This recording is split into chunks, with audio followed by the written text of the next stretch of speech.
अस्सलाम वालेकुम। आप देख रहे हैं पीए न्यूज एचडी और मैं हूं आपके होस्ट सादिया बतूल।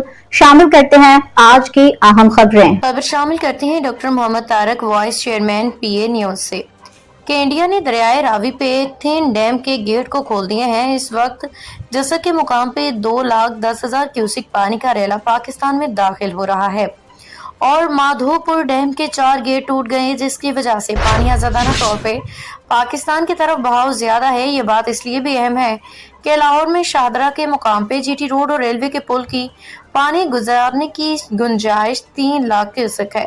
बहुत जोर लगा के 30,000 क्यूसिक और गुजारा जा सकता है। गुंजाइश से ज्यादा पानी आने की सूरत में पहले तो रावी के दाएं किनारे पे बांध तोड़ के इजाफी पानी को नहरों, खेतों, फ्लड चैनल में मोड़ दिया जाता था और घूम फिर के ये पानी फिर शरकपुर के पास दोबारा रावी में चला जाता था। यूं लाहौर शहर न सिर्फ सैलाब से बच जाता था बल्कि पुल भी महफूज रहते थे। सन 1988 के सैलाब में लाहौर शहर को इसी तरीके से सैलाब से बचाया गया था। इस वक्त सैलाब का पानी जीटी रोड और रेलवे के पुल की गुंजाइश से दोगुना शिद्दत का था, लिहाजा दरिया के बंद तोड़ने पड़े थे, जिससे लाहौर शहर तो महफूज रहा लेकिन कई देहात और ज़रई ज़मीनें डूब गई थी।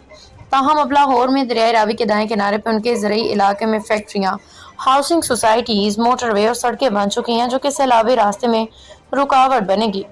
इंडिया पिछले 2 दिनों से कई दफा दरियाओं में पानी छोड़ने का बता चुका है। देखिए इस दफा लाहौर को बचाने के लिए हमने क्या हिकमत अमली बनाई है, क्योंकि पुरानी हिकमत अमली काम नहीं करेगी।